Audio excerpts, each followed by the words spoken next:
Have you ever had that distinct feeling of, I don't know, cognitive defeat? You log into a new system, maybe a work platform or a government site, and instead of feeling informed, you just feel drained. Right. Like the system is actively working against you, not for you. That feeling is, it's not just you, and it's definitely not about your intelligence. It's a measurable systemic drain on your brain's processing power. And today we're going to diagnose that feeling. We are. We're using the framework of cognitive load theory, or CLT, which was developed by John Sweller, and the whole idea rests on a really simple principle. Your working memory, that sort of mental scratch pad you use, has a very limited capacity. A severely limited capacity. Mm. And that's our starting point for this deep dive. We're going to unpack the 3 types of mental load, see how CLT has evolved up to 2026, and then use a real-world example, the DAK housing system, to show that confusing design isn't just frustrating. It's what the sources call a targeted attack on your working memory. The mission today is to give you the vocabulary to fight back, because the goal is always to offload the routine stuff, to free up your mental resources for the work that really matters, the strategic, creative thinking. Okay, let's unpack this framework. So CLT started in the late 1980s, mostly in education, right? Sweller was reacting to something he saw as really inefficient in classrooms. That's exactly where it began.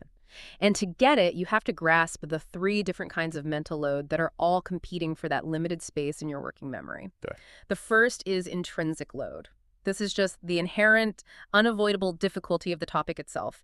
It's about how many little pieces of information you have to hold in your head at the same time just to get the concept. So like learning algebra, where every single step depends on the last one. Perfect example. Or in that housing market scenario, it's the sheer complexity of the rules, the financial factors, the wait time systems. That difficulty is it's baked into the topic. You can't get rid of it. Okay, so if intrinsic load is the essential stuff, what's the stuff we can get rid of? That brings us to extraneous load. This is the bad one. This is all the unnecessary mental effort that comes from, poor design. The junk mail of the brain. I love that. Yes, it's visual clutter, confusing instructions, all those notifications that pop up. It eats up your working memory, but adds absolutely nothing to your understanding. It's pure cognitive waste. Which, if we can reduce that, leaves room for the 3rd type. The good stuff. The good stuff. Germane load. This is the cognitive gold. It's the productive effort you use for deep processing, for connecting new ideas, for actually building those mental models or schemas that stick in your long-term memory. That's the aha moment. That's the aha moment. And the whole point of good design, whether it's in a classroom or an app, is to kill the extraneous load and manage the intrinsic load so you have as much room as possible for that germane load. So in that housing system example, germane load wouldn't be figuring out which button to click.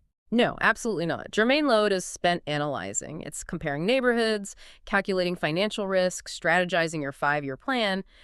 If the system is good, your energy goes into the strategy of getting a house. But if it's bad?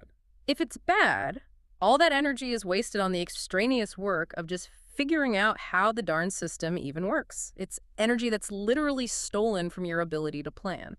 Which brings us back to Sweller's original motivation, what he called the problem-solving paradox. Because he was watching students solve a problem, but not actually learn anything. Exactly. They were using a technique called means-ends analysis, basically, working backward from the goal. And sure, they'd get the right answer for that one problem. But they couldn't apply the knowledge later. They couldn't, because the mental effort of just doing all those trial and error steps completely maxed out their working memory. Yeah. There was no space left to actually understand and store the underlying principle. The brain was too busy doing the task to write the instructions for next time. And this idea gets a major update that brings it right into 2026, looking at it through the lens of evolutionary psychology, the difference between 2 kinds of knowledge. Yes, the difference between biologically primary and biologically secondary knowledge. Primary knowledge is the stuff we're evolved to learn. It's almost effortless. Like speaking your first language. Right, or recognizing faces. We just do it. But then you have secondary knowledge, and that's basically everything else. Algebra, coding, reading. All of it. These are all cultural inventions. We have not evolved a natural, easy way to learn them, so they put a huge intrinsic load on our working memory. Which is the big justification for why you can't just throw someone in the deep end. That whole discovery learning idea. It fails spectacularly for complex secondary knowledge. The brain needs structure. It needs explicit instruction in a low extraneous load environment to have any chance of absorbing those concepts. So that structure, is our weapon against the modern information chaos. And that brings us to CLT in 2026, where it's all about managing digital distraction. Absolutely. CLT is now, I'd say, the main framework we have for understanding what we call digital exhaustion, that feeling of being totally wiped out after an afternoon online. Yeah. That's extraneous load overload. All those notifications and pop-ups, Yeah. they're not just annoying. They are literally occupying slots in your working memory. They are cognitive interference. And that includes just trying to multitask online. The sources call it the split attention effect.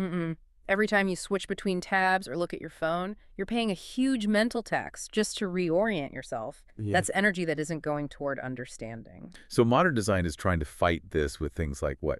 Segmenting, breaking content down into smaller chunks. Exactly. Segmenting content, getting rid of useless animations. It's all about protecting that limited attention span. But the research now goes even deeper with experimental proof of this interference. And that's where Patel Hazan-Laurent's work comes in. It is. Her work gives us hard data. She's shown that even seemingly minor things like a weird color choice or a confusing layout or just an irrelevant picture on the page create measurable mental static. So your brain has to waste energy just deciding if that picture's important or not. Precisely. That filtering process uses up the resources that should be going to Germane load to actually learning the material. And this doesn't just apply to individuals, it applies to teams too. Which is where Nadia Elbawab's work on collaborative cognitive load theory, or CCLT, is so important. Okay, so in theory, collaboration should make things easier. Two heads are better than one and all that. In theory, yes. Elbawab talks about a collective working memory. A group can tackle a problem with a much higher intrinsic load than any one person could handle alone. That's always a but. There's always a but. She introduced a new kind of load called transactional cost. This is the extra effort of just communicating and coordinating within the group. Think about a team trying to work together in a messy Slack channel. Oh, I know this pain. Right. If you spend more time clarifying what someone meant or finding the right version of a file than you do actually solving the problem, the collaboration is actually hurting you. The transactional cost is too high. That feels like half my day, just managing transactional costs. It's an act of cognitive self-preservation, which is something else Elbawab found. She identified that high cognitive load is one of the main predictors of digital distraction. You mean when a task gets too hard, our brain just looks for an escape? It runs away. It seeks out something easier, like scrolling social media. It's the brain's way of saying, I'm overloaded, I need a break. This all sets the stage perfectly for our case study. What happens when this extraneous load, this bad design, isn't an accident? What if it's baked into a high-stakes system, like the DAK housing portal? Then you have a systemic information failure, and we can break it down perfectly with CLT. First, the intrinsic load is already sky high. Right. Complex rules, point systems, wait times of 6 years or more. It's a massive cognitive undertaking to begin with, but then the system makes it worse by piling on a huge amount of extraneous load through really ambiguity and just not telling you everything. Okay, so what's an example of that ambiguity? The system has a phrase, see all regions. Now, any logical person would think that means, okay, I am now participating in all of these regions. It doesn't mean that. Not at all. It literally just means you can view the listings. It doesn't mean you can react to them. And crucially, it doesn't mean you're building up any inscription time there. Which forces you into that costly, unguided discovery we talked about. You have to figure it out on your own. You're forced to spend your precious Germane load auditing the system. You have to call customer service. You have to search online just to find out that different regions like Midden-Holland or Utrecht require a totally separate registration and a separate payment. The system is actively hiding critical information. And this violates some really basic logical expectations. The sources bring up a concept from programming called operator precedence. It's a great analogy. In programming, there's a set order of operations. You expect that if things are grouped together, they're treated as a group. So you think, if I see all regions, then I am participating in all regions. But the system breaks that logic. It creates a syntax error in your head. It does. By using a vague word like seeing, it tricks you. And now, instead of using your brain power to plan your housing strategy, you're using it to debug the system itself. Which is fundamentally unfair. Now, some economists, like Ralph Hertwig, might argue that our limited brain power can be a good thing, forcing us to use mental shortcuts. And sometimes that's true. He calls it the less is more effect. But in this case, the system exploits that. It hides just enough information that you can't form a simple rule. You're forced into this exhaustive, painful search for the truth. And the conclusion from the sources is pretty damning. This isn't just a mistake. It functions as a targeted attack on your working memory. And it creates a specific kind of cognitive discrimination. Think about someone the sources describe as a 3D visual thinker, someone whose brain relies on strict consistency and full disclosure to build a mental map. For that person, this ambiguity isn't just an inconvenience. It's a brick wall. The design actively prevents their brain from engaging with the task. It forces them into failure where someone else might muddle through. That's a powerful idea, that we have the vocabulary now to see when a system is failing us instead of just blaming ourselves. The enemy is extraneous load. Exactly. And to bring it back to that housing example, the actionable knowledge is this. In DAG WoningNet, you must register and pay separately for each region. Your inscription time is separate for each one. The core problem is the system's failure to state that clearly and upfront. So if this kind of failure causes real cognitive harm, what's the solution? How do we demand better design? We need to shift the power dynamic, and the sources propose a really interesting idea, a cognitive rights checklist. A cognitive rights checklist. I like the sound of that. Since we're treating this as a form of discrimination, the checklist acts as a set of demands. It's a way of saying that organizations, whether it's an app, an AI, or a government service, have to meet some minimum standards for clarity. So what's on the list? What are these rights? The right to full disclosure, no hidden terms that require a scavenger hunt to find. The right to explicit instruction, complex information has to be presented clearly, not through guesswork. It's about protecting what you could call our cognitive integrity. If a system isn't clear, the fault is with the system, not with your brain. That's a great benchmark for digital hygiene. But let's take this one step further. If confusing systems are an attack on our minds, what is that sustained stress, that extraneous load doing to our bodies? That's the final piece of the puzzle. Right. The latest 2026 research on chronobiology and mental health, it's a critical connection. Information overload is a form of chronic stress, and that stress throws your biological rhythms out of sync.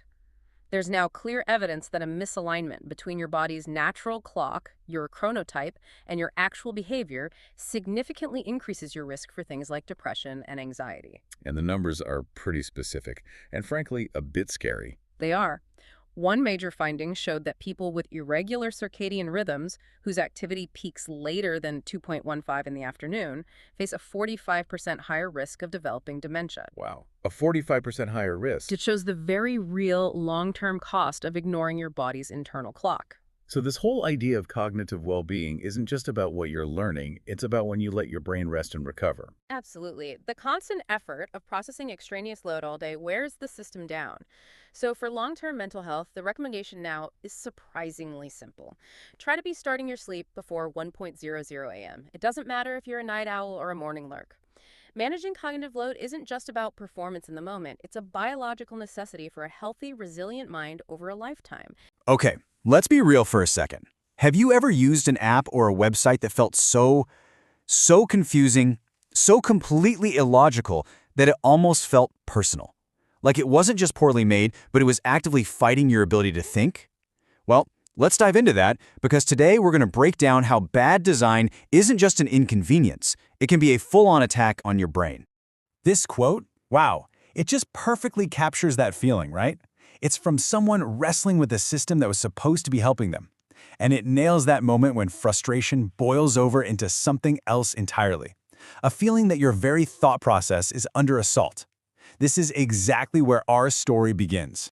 So what is going on here? How can a simple piece of software, something as boring as a housing application, cause what feels like actual, tangible damage to your ability to think? That's the mystery we're going to solve today. We're going to break down the science behind that feeling. All right, so let's set the scene. Our case study here centers on one person's experience with a Dutch housing portal called DAK.